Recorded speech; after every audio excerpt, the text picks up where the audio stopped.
Everyone talks about financial freedom, but what if I told you it's not really about being rich?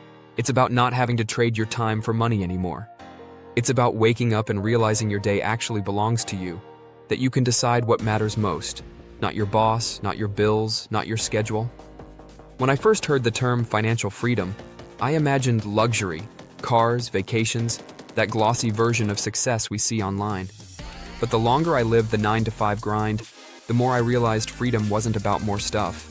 It was about less noise, less stress, less dependency, less worrying about what would happen if the paycheck stopped. And that's what this video is about. I'm going to walk you through a real roadmap to financial freedom, step by step, even if right now you feel stuck in the cycle. Hey, I'm Max.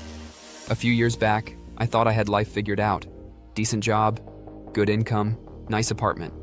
But every month ended the same, exhausted, broke, and confused about where all the money went. I kept thinking, maybe next year I'll finally get ahead, except next year always looked the same. That's when I learned something that completely changed how I think about money. Freedom isn't about how much you earn. It's about how much control you have.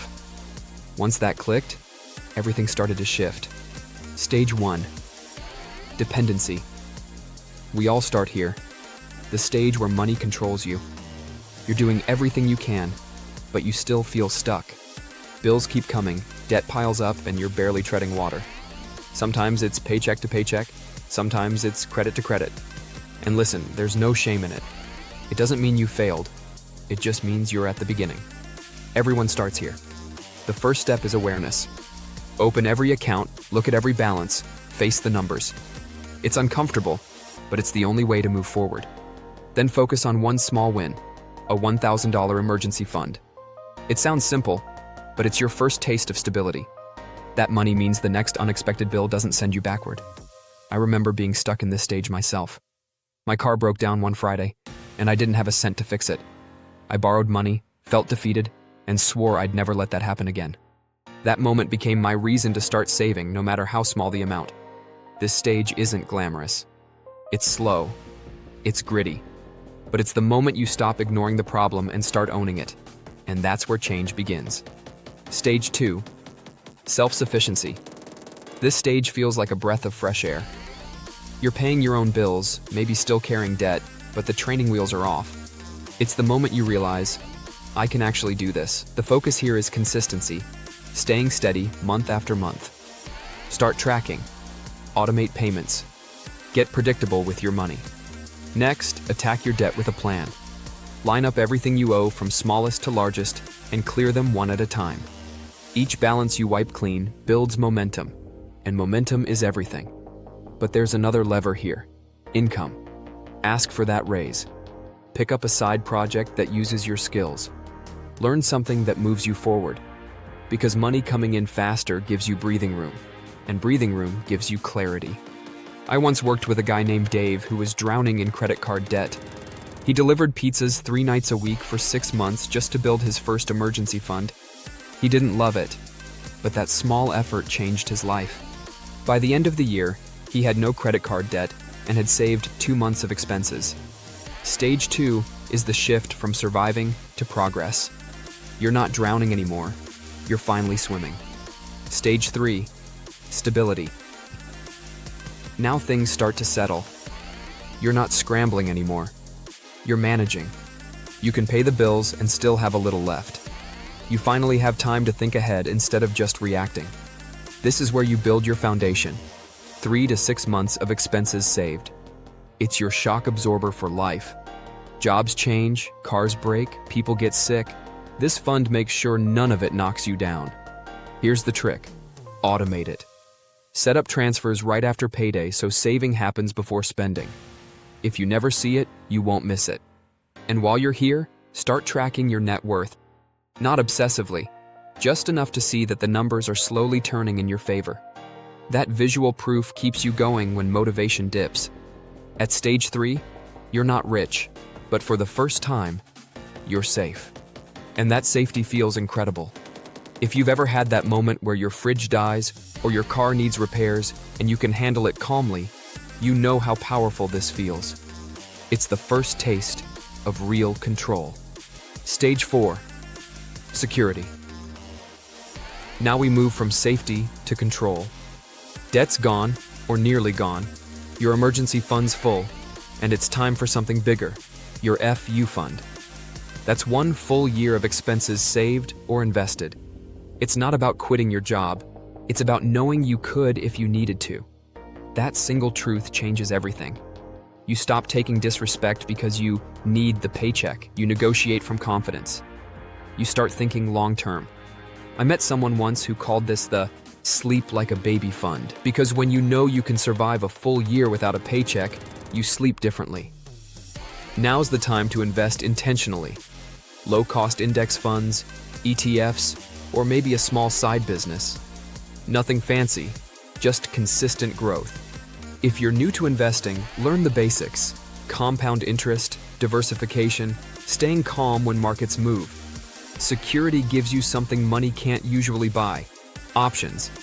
And once you taste that, you'll never look at work the same way again. Stage 5. Flexibility. This stage is where your life starts to open up. Your money is finally working for you. You might not be wealthy, but you're not stuck either. You've probably got around 5 years of expenses invested, and that means options. Want to take 6 months off? You can. Want to pivot careers? You can.